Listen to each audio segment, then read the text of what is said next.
Slight interruption there, guys. Sorry about that. Just filming out in the kitchen and just roommate walked in unexpectedly. So we'll keep rolling. As I was saying, I wanted to we'll see where the video goes, but just discuss who I think you should be looking to bring into your site, because I talk about downgrading, then upgrading. You know, who are those players? So clearly Lloyd is a guy we need to get in the side. Goes without saying. Whitfield, you should really, he's really gone up in price. Hopefully Lloyd drops off to some extent and we can get him around 550 or something. And look, I think Laird should be in your team. I'm big on Sicily. I think he's going to be a top 6 forward. And look, I'll be honest, Hearn, Stewart, Ryan, I'm not sold on. Rich is a bloke who I think, as I said off the top, he's in form. I wouldn't be bringing him in. Who else have we sort of got floating around? See, Laird, I think, is at quite a nice price. Brodie Smith's proved an okay pick, I think. Witherden hasn't quite reached the absolute peak. I still think Williams has something to offer, hence I've kept him in the side. Now, Cade Simpson's a real interesting one, and it's a perfect example. I'll touch on a few of the guys I just said before. He scored 107 and now 92. Is he back in business? It'd be very interesting. I think his scores are getting slightly affected by Nick Newman. But he's just an example of, okay, so he's not running hot, but he's served us so good for so long. Can he get back to that? So I guess I think someone like, if you don't have Laird or Simpson, or try and upgrade. Look, Hearn has surprised me, and he and Ryan have really benefited from the kick-in rule. They are taking a high majority. But where do I sort of see the top 6? I think definitely Whitfield, Lloyd, Laird, Sicily. Definitely, what have I got? 4 there. Whitfield, Laird, Sicily, Lloyd. And then it is difficult. I can still see Witherden coming on really good. But I guess what I would like to say is, if you don't have any of those 4, make them a priority. Like, Lloyd's a priority for me. And I'd just like to wait and see on Hearn, Stewart, Ryan. Can they keep it up? And even maybe, look, if Simpson goes 100 again, then we've almost really got to consider him. So I'll just change it to the price one to see if there's anyone. And feel free to comment away if there's a player that you reckon is worth snaffling up that I don't mention. But I think they're probably the ones. I mean, Shane Savage has been better than that previously, so he could be a guy. But I think it's a clear 4 that we should be focusing on. Now, let me just leave that. I just want to take a look at the midfield. And I definitely think, clearly Cripps, Neal, McRae are going to be guys who are up there. Fife, of course. I'm big on Crouch. Cornelio, I think, is pretty nicely priced. He's probably bottomed out. A couple of hundreds. I guess after that 150, he went 52, then a couple of hundreds. I really like Josh Kelly. Keep your eyes peeled. He's no real preseason. We know he's better than this. I think we can definitely snap him up. Oliver's at, a handy price for him. He's lost a bit of coin, and I think it wouldn't surprise me if he really exploded tonight. And then we start to see, we start to get more towards the 90s rather than the 100s. But I think Fife, if you don't have Fife, perfect time to get him next week because he'll bottom out. Zach Merritt's a real interesting one. And an example of a player, same with Bontempelli, that I wouldn't endorse bringing in. I still think Merritt will cop tags at times. I do like him, but I've just got my reservations. And Bont, I think he's a bit of a form player. We know he's a gun, but I don't see him keeping up those numbers. That's just my opinion.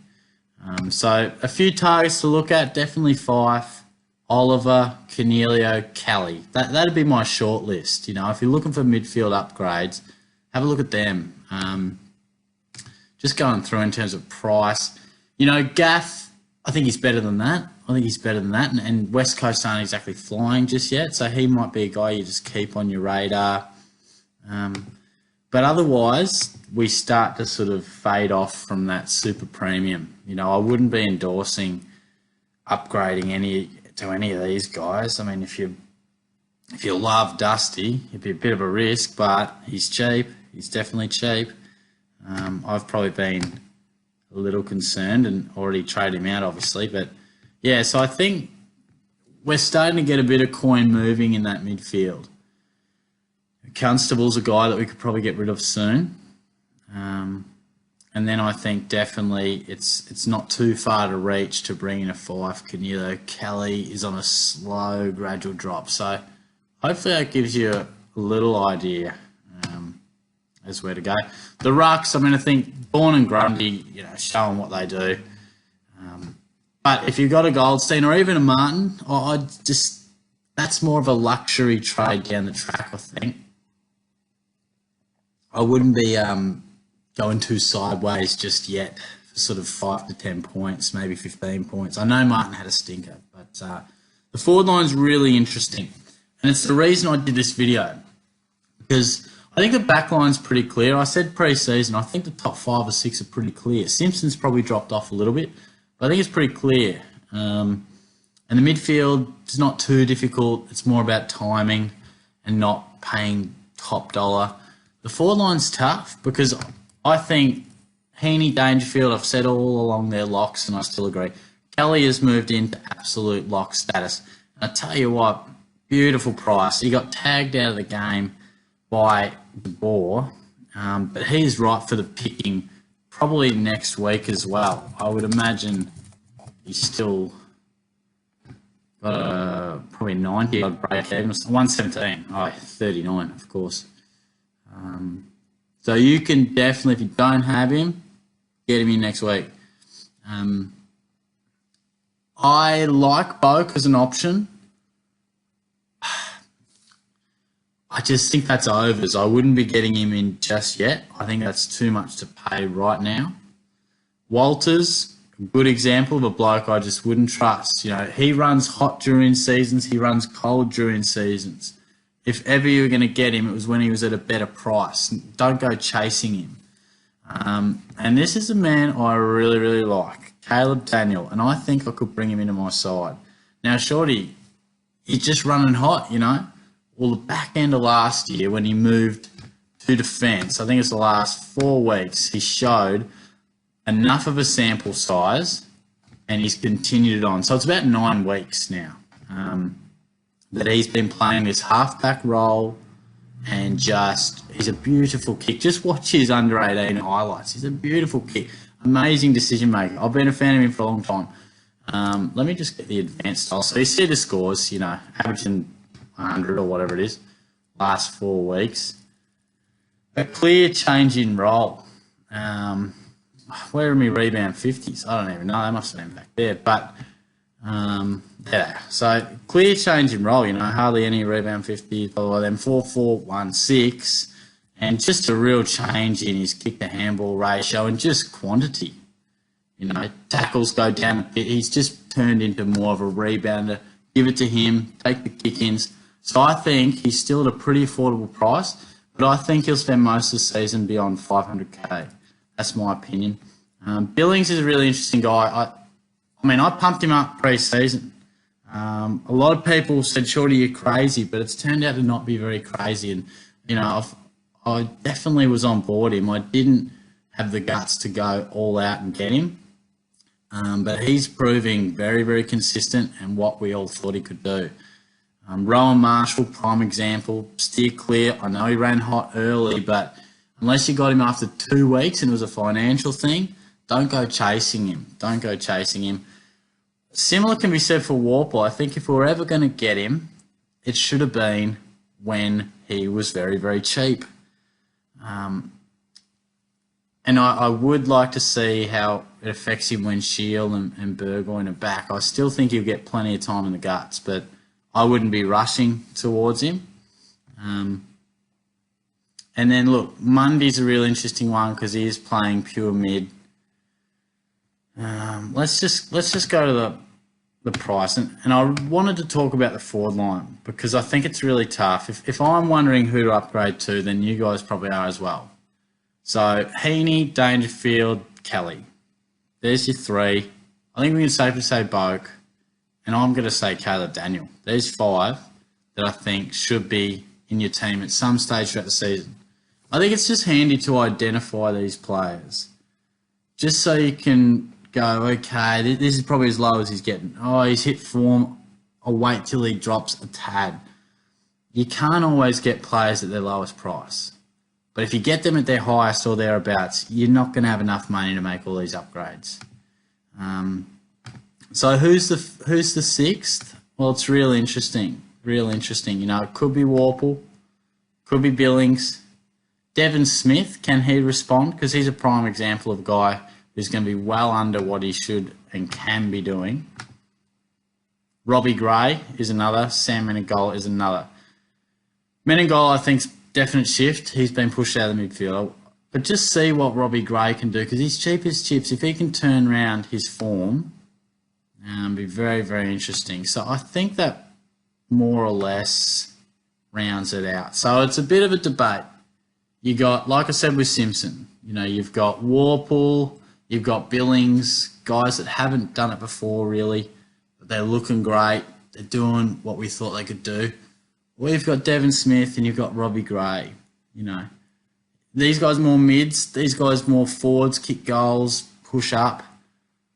They've done it and we've trusted them before and they've repaid the faith.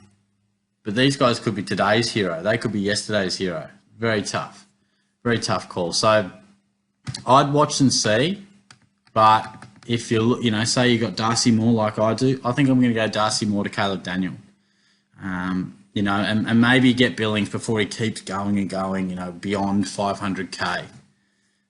That would be my sort of advice. I think at some stage Boak will be much cheaper than that, so don't go chasing him. And you wouldn't go near Cameron. I don't think you can trust Walters. Mundy's real interesting. He's just worked back in the midfield. He had a stinker of a score, I think, a couple of weeks back, hence he had dropped a little. I don't think that average truly reflects. I think he'll average high 90s given his midfield role.